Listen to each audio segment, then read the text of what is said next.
Gaza के लोगों के लिए अपना एयरक्राफ्ट तुर्की भेजने का ऐलान कर दिया है और राष्ट्रपति एर्दोगान की तरफ से मंजूरी भी मिल गई। जानेंगे क्या है प्लान, और अगली खबर में आपको बताएंगे हौथी के प्रधानमंत्री की शहादत पर हौथी सुप्रीम काउंसिल का बड़ा ऐलान, हम पलटवार करेंगे। साथ में आपको बताएंगे फिलिस्तीनी नेताओं पर अमेरिकी वीजा प्रतिबंध को लेकर दुनिया भर में आक्रोश, यूरोपीय और इस्लामी देशों ने ट्रंप प्रशासन पर निकाली भड़ास।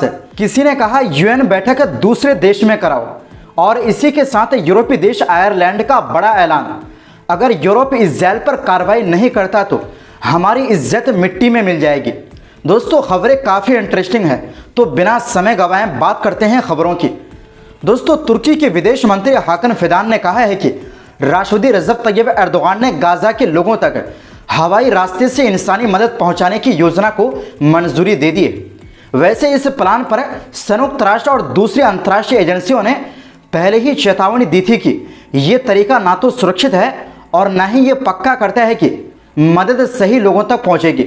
ये बयान फिदान ने शुक्रवार को तुर्की संसद की एक आपात बैठक में दिया। ये बैठक विपक्ष की मांग पर बुलाई गई थी, जिसमें गाजा में इजराइल द्वारा की जा रही कत्लेआम जैसी कार्रवाइयों और वहां मदद पहुंचाने के तरीकों पर चर्चा हुई।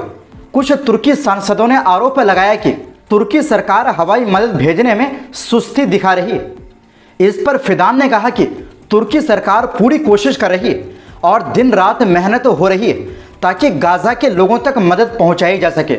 उन्होंने बताया कि तुर्की की एजेंसियां जैसे AFAD और तुर्की रेड क्रिसेंट लगातार काम कर रहे हैं और मिस्र के साथ मिलकर जमीनी रास्तों से मदद भेजने की कोशिश हो रही है। उन्होंने कहा कि असल और सबसे अहम मसला यही है कि मदद बॉर्डर से होकर पहुंचे, क्योंकि यही सबसे कारगर रास्ता है।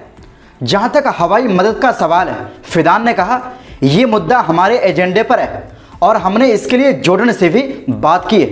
उन्होंने बताया कि इजराइल अक्सर अंतर्राष्ट्रीय दबाव में सिर्फ दिखावे के लिए हवाई मदद करवाता है, लेकिन फिदान ने कहा मदद तो मदद है, चाहे वो 1 ग्राम खाना ही क्यों ना हो। फिदान ने यह भी याद दिलाया कि संयुक्त राष्ट्र समेत कई संस्थाएं चेतावनी दे चुकी है कि हवाई मदद अक्सर उल्टा नुकसान करती है। कई बार पैकेट गिरने से लोग मारे जाते हैं और सामान सही जगह तक नहीं पहुंचता। फिर भी उन्होंने कहा हमने ये मामला राष्ट्रपति के सामने रखा और उन्होंने मंजूरी दे दी। अब अगली दिक्कत यह है कि तुर्की के विमानों को इस काम के लिए जॉर्डन का एयर स्पेस इस्तेमाल करना होगा। तुर्की के विदेश मंत्री ने कहा हमने जॉर्डन को कह दिया है कि आप जिस विमान से मदद करने को कहेंगे हम उसी विमान को उतार देंगे। जॉर्डन ने तुर्की से यहां तक कहा कि पैराशूट चाहिए तो तुर्की सेना ने तुरंत भेज दिए। फिदान का कहना है हमारे विमान तैयार है, जॉर्डन से अनुमति मिलते ही उड़ान भरेंगे। साथ ही उन्होंने ये भी बताया कि अंकारा इस कदम को सिर्फ एक अस्थायी हल मानता है ताकि गाजा के लोगों की तकलीफ थोड़ी कम हो सके। दोस्तों ये ऐलान ऐसे समय में आया है जब गाजा में हालात बेहद खराब है। इजराइल ने 2 मार्च से गाजा के सभी बॉर्डर बंद कर रखे हैं। नतीजा ये है कि हजारों राहत से भरे ट्रक बॉर्डर पर खड़े हैं लेकिन अंदर जा नहीं पा रहे हैं। इसी वजह से गाजा में भूखमरी और अकाल जैसे हालात बन गए हैं। वहीं दूसरी ओर दोस्तों हौथी की सुप्रीम पॉलिटिकल काउंसिल के चेयरमैन मेहदी अल मशात ने हौथी प्रधानमंत्री अहमद गालिब नासिर अल रहावी और उनके कई मंत्रियों की शहादत पर कहा कि इजराइल को इसका निश्चित बदला चुकाना होगा। बताया गया कि ये शहादत शनिवार को इजरायली हवाई हमले में हुई। अल मशात ने कहा हमारा बदला तय है और इसे टाला नहीं जा सकता। तुम्हारे लिए काले दिन आने वाले हैं। ये तुम्हारी सरकार के गद्दाराना और बुरे कामों का नतीजा होगा। उन्होंने आगे कहा कि तुम हमारी हिम्मत नहीं तोड़ सकते क्योंकि हम अल्लाह के साथ हैं और उसी के रास्ते पर खड़े हैं। अल्लाह हमें सब्र, ताकत और स्थिरता देता है। धमकियों और हवाई हमलों से हम नहीं डरते। अल्लाह की राह में शहादत हमारे लिए इज्जत की बात है और उसकी फतह का वादा यकीनी है क्योंकि अल्लाह कभी अपना वादा नहीं तोड़ता।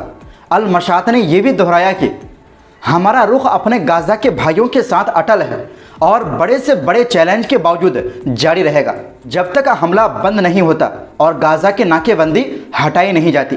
वहीं दूसरी ओर दोस्तों अमेरिका और फिलिस्तीन को लेकर बड़ा विवाद खड़ा हो गया है क्योंकि अमेरिका ने फैसला लिया है कि वो फिलिस्तीनी नेताओं को न्यूयॉर्क में होने वाली यूनाइटेड नेशंस के जनरल असेंबली में आने नहीं देगा।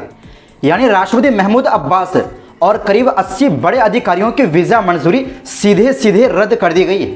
अमेरिकी विदेश मंत्री मार्को रूबियो का कहना है कि ये फैसला उनके कानून के हिसाब से लिया गया है और वीज़ा सुरक्षा, राजनीति या आतंकवाद से जुड़ी वजहों से रोका जा सकता है। लेकिन सच्चाई ये है कि ये कदम उस वक्त उठाया गया जब कई यूरोपीय देश और अमेरिका के साथ ही फिलिस्तीन को देश के तौर पर मान्यता देने की तैयारी कर रहे थे। लेकिन इस कदम पर यूरोप और पूरी इस्लामी दुनिया में गुस्सा फूट पड़ा है। यूरोपीय यूनियन ने कहा अमेरिका को तुरंत अपने फैसले पर दोबारा सोचना चाहिए। ये अंतर्राष्ट्रीय कानून और यूएन समझौते के खिलाफ है। स्पेन ने साफ कहा यह फैसला गैर काबिल कबूल है। प्रधानमंत्री पेड्रो सांचेज ने अब्बास से बात करके उनका समर्थन भी किया और अमेरिकी फैसले को नाइंसाफी बताया। फ्रांस बोला यूएन के जनरल असेंबली में आना कोई खैरात नहीं, ये सबका हक है। वहीं बेल्जियम ने इस कदम को कूटनीति पर सीधा हमला बताया। लक्जमबर्ग ने तो यहाँ तक कह दिया अगर अमेरिका ऐसे करेगा तो जनरल असेंबली की बैठक जिनेवा में कर लो ताकि फिलिस्तीन की आवाज़ दबाई ना जा सके। वहीं यूनाइटेड नेशंस ने भी कहा है कि वो अमेरिका से इस मामले पर बात करेगा क्योंकि यूएन मुख्यालय न्यूयॉर्क में है और वहाँ के लिए अंतर्राष्ट्रीय समझौते पहले से तय है। फिलिस्तीनी सरकार ने कहा यह फैसला पूरी तरह भेदभावपूर्ण और गैर कानूनी है। इस्लामी सहयोग संगठन ओआईसी ने भी अमेरिका पर जमकर निशाना साधा और कहा यह अंतर्राष्ट्रीय कानून की धज्जियां उड़ाना है। उनका कहना है कि अमेरिका चाहे जितनी रोक लगाए लेकिन दुनिया धीरे धीरे फिलिस्तीन को देश के तौर पर मान्यता देने की तरफ बढ़ रही है। फिलिस्तीन ने यूएन महासचिव एंटोनियो गुटेरेस और यूएन सिक्योरिटी काउंसिल से अपील की है कि वो दखल दें और यकीन दिलाए कि उनकी आवाज़ यूएन मंच पर सुनी जाएगी। दूसरी तरफ इजराइल इस अमेरिकी फैसले से बेहद खुश है। इजरायली विदेश मंत्री गिदोन सार ने कहा यह फिलिस्तीन की कानूनी जंग का सही जवाब है और उन्होंने अमेरिका का शुक्रिया अदा किया। दोस्तों अब बात करते हैं एक और अहम खबर की जो यूरोप से है।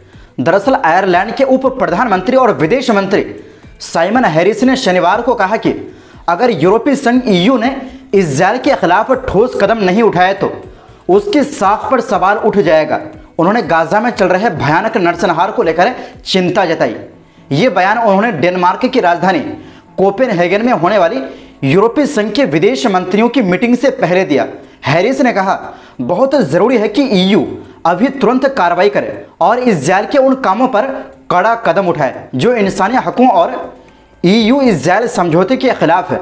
उन्होंने पत्रकारों से कहा हमें दबाव बढ़ाना होगा ताकि युद्ध रुक सके और अकाल जैसी स्थिति खत्म हो। उन्होंने कहा साफ कह दूं कि सिर्फ निंदा करने से काम नहीं चलेगा जब गाजा में इतना भयानक नरसंहार हो रहा है। आयरिश विदेश मंत्री ने गाजा के हालात को बहुत खराब बताया। उन्होंने कहा लोग खाने के लिए भटक रहे हैं, भूखमरी जैसी स्थिति है और ऊपर से सैन्य हमले भी जारी है। हैरिस ने बताया कि ईयू के अंदर पहले ही 10 तरह के कदमों पर चर्चा हो चुकी है। उन्होंने कहा हमें तुरंत युद्ध विराम चाहिए, हमास के कब्जे में सभी बंधकों की रिहाई होनी चाहिए चाहे वो जिंदा हो या उनके शव, और मानवीय मदद बिना रुकावट बड़े पैमाने पर पहुंचनी चाहिए। उन्होंने आगे कहा अब वक्त आ गया है कि यूरोप कदम उठाए। यही मैसेज मैं आज आयरलैंड की जनता की तरफ से कोपेनहेगन की मीटिंग में लेकर जा रहा हूं। हैरिस ने यह भी कहा कि अगर ईयू एकजुट होकर फैसला नहीं ले पाता तो एक जैसी सोच रखने वाले देश आपस में मिलकर कार्रवाई कर सकते हैं। उन्होंने कहा अगर यूरोप एकजुट होकर कुछ नहीं करता तो फिर ऐसे देश जिन्हें फर्क पड़ता है उन्हें साथ आकर सोचना होगा कि क्या कदम उठाया जाए। यूरोप को अपनी साख बचानी है और इजरायल पर दबाव डालना है कि वो अपना रवैया बदले। इसके लिए ठोस कदम उठाना ज़रूरी है। तो दोस्तों फिलहाल के लिए इस रिपोर्ट में बस इतना ही। आपसे गुजारिश है हमारी सपोर्ट के लिए चैनल को सब्सक्राइब करना ना भूलें। बहुत बहुत शुक्रिया। अल्लाह हाफिज़।